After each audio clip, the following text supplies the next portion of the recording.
The only people making it divisive are the Democrats, who seem to be criticizing every single thing Trump wants to do to celebrate the country's birthday. They're fun haters. They're fun vacuums. They don't love America as much as Donald Trump. They're still sourpusses that he's the president while this awesome celebration is going on. That's what I think's happening. Jamal is a Democrat. He just said he's fine with the UFC event. Please like, subscribe, share, and leave a comment.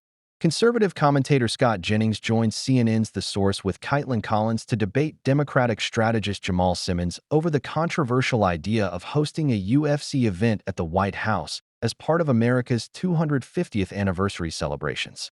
In this video, we'll break down key moments from the discussion, examine the arguments from both sides, and I'll share my perspective on what this debate reveals. Let's get started. Tonight, we're learning more about who exactly has made the invite list for President Trump's made-for-TV UFC event at the White House next month. The Pentagon is now recruiting uniformed troops to attend, but not all of them qualify.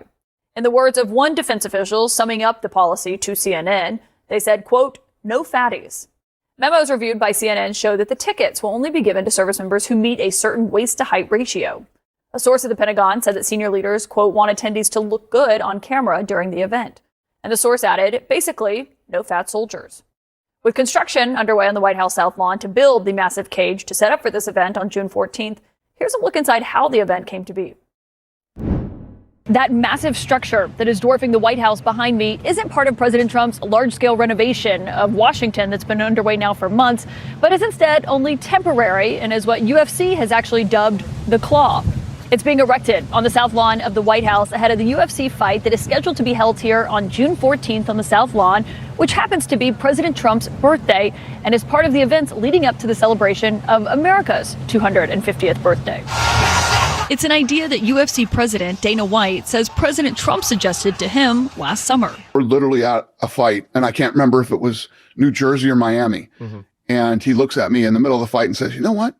We should do a fight at the White House."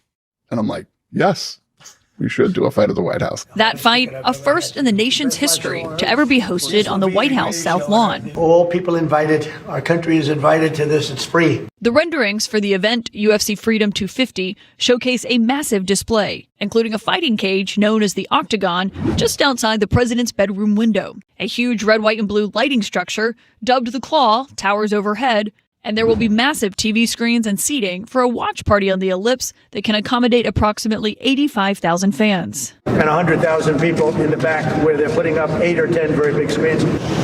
There will be a press conference at the Lincoln Memorial, and weigh-ins will take place at the ellipse the day before. UFC is going to be here. Dana White, the great Dana White, he's building literally a stadium, a 5,000-seat arena right outside the front door of the White House. The administration is calling the mixed martial arts event a showcase of American greatness. This will be the greatest show on earth. But critics argue it's out of touch, with California Governor Gavin Newsom sarcastically writing, "Thank God they are focused on the priorities of all Americans." Asked about who's paying for all of it, the White House responded to those questions on social media with 3 letters. Quote, UFC. There is one thing that the UFC CEO, Dana White, is worried about.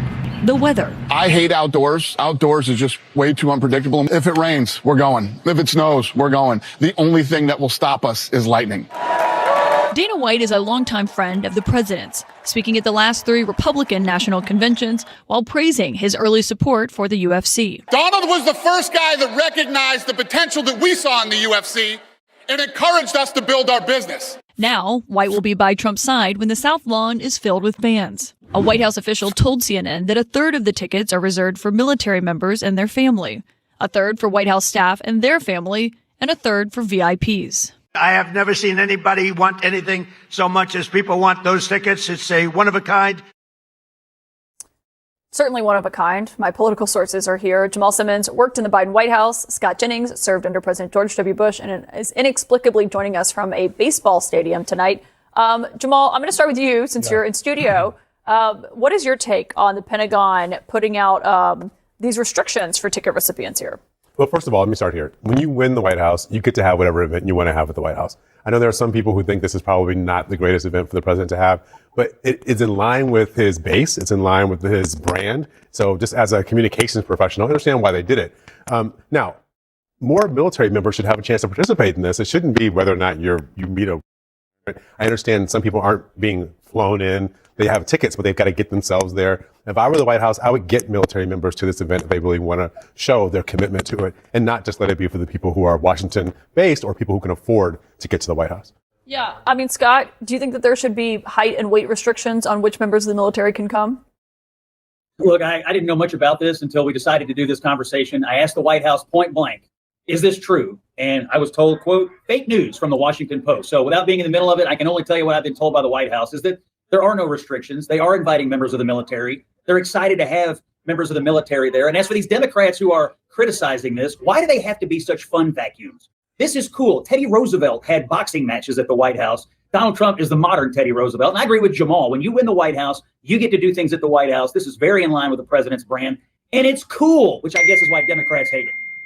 Well, I mean, Jamal is a Democrat, and he says that it's fine with having it. But there's literally a memo that said ticket recipients are required to meet the Department of War waist to height ratio standard of less than 0.55, as well as all service-specific physical fitness test requirements. That means troops would have to have a maximum 37-inch waist for the average man and a 35-inch waist for the average woman. I mean, there's a memo on it. Well, look, I know the military has standards on physical fitness. Beyond that, I don't know what to say about it, other than the White House says they're happy to have military members come to this awesome event at the White House. And it sounds to me like it's nitpicky, and will find a way to criticize something that otherwise was kind of a communication stroke of genius. So, look, I'm not in the middle of who they're inviting or how they're inviting it, but I think it's pretty awesome they're bringing members of the military. Please like, subscribe, share, and leave a comment. I find it funny when Scott Jennings claims Democrats don't like fun and complain about everything. Every year after the Super Bowl halftime show, many MAGA supporters spend days criticizing the performance. We've seen outrage over artists and entertainment choices time and time again, so that argument doesn't hold much weight. As for reports about appearance standards for service members, it wouldn't be surprising given Donald Trump's focus on image. It seems like an unnecessary controversy, especially since most viewers aren't paying close attention to the appearance of military personnel during these events. When it comes to the entertainment side of the celebration, I don't think there's anything wrong with having concerts or other fun activities while recognizing the country's history. The problem is that these events should appeal to a broad audience, not just serve as a political spectacle. I'm not a UFC fan myself, and according to various estimates, only a small percentage of Americans regularly follow the sport. That's why a UFC event at the White House feels more like something designed to boost Trump's image than a celebration meant to unite the entire country. I'd say that point does make it sound like they're trying to use members of the military as props. They're using them as backdrop for the president's political priorities. That part, I would fix that. They need to let people come in the military because we're honoring them for their service, not for their looks. Well, I mean, the other part of this is part of the celebration in the lead up to America 250, Jamal. And obviously on this front, in terms of what this looks like, is huge celebrations that they're planning for America 250, a big concert that's supposed to take place. Several of the artists, though, who were announced to perform are now pulling out of this. And just a few of them, Morris Day wrote on Facebook, it's a no for me. We've got Bret Michaels citing a similar issue, saying that unfortunately what was presented to us as a celebration of our country has evolved into something much more divisive than what I agreed to be a part of. Others have said, Young MC, I have informed my agents that I will not be performing. They were not told about any political involvement in this event. I mean, you could see on and on. There are multiple artists here who say, I thought this was going to be just a patriotic celebration and now fear that it is becoming political.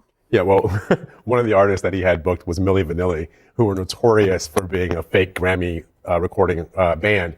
So it's a problem for an administration that I think people look at and say, what's real inside this administration? They're even booking fake musical acts. A fake band for a fake president. To come and perform.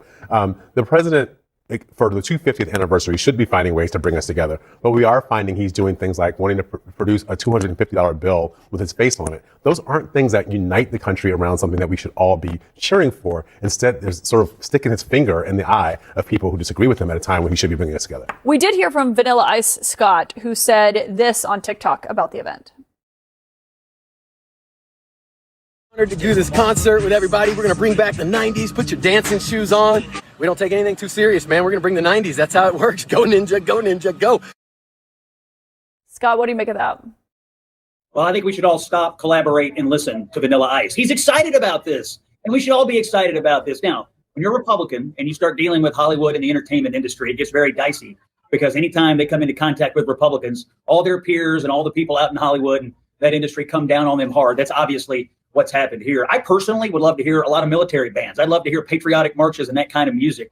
So, chasing these acts sometimes is a little bit of a risky business for Republicans. I don't know why they're pulling out. This has nothing to do with politics and everything to do with America's 250th anniversary. The only people making it divisive are the Democrats, who seem to be criticizing every single thing Trump wants to do to celebrate the country's birthday. They're fun haters. They're fun vacuums. They don't love America as much as Donald Trump. They're still sourpusses that he's the president while this awesome celebration is going on. That's what I think's happening. Jamal is a Democrat. He just said he's fine with UFC event. Kaitlan, I will say this. Whatever happens, Democrats are way more likely to have fun than Republicans. I think most people would agree with that. We'll have that debate another time. Jamal Simmons, Scott Jennings, we'll leave you back to your baseball game.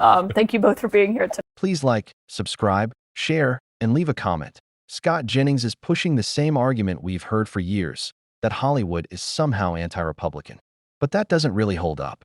Some of the biggest stars in Hollywood history, including Sylvester Stallone, Arnold Schwarzenegger, Clint Eastwood, and Bruce Willis, have all been Republicans. Their political views never stopped them from having successful careers. The real issue isn't politics, it's behavior. In any workplace, people tend to avoid those who are constantly creating conflict and division.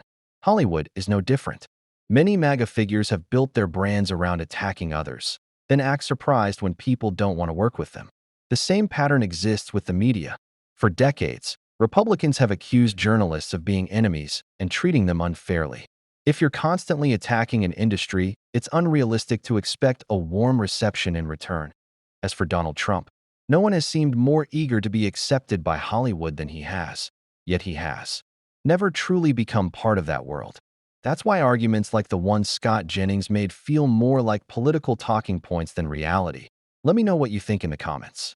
What are your thoughts on the proposed UFC event, the plans for the 250th anniversary celebration, and the debate between Scott Jennings and Jamal Simmons on Kaitlan Collins CNN show?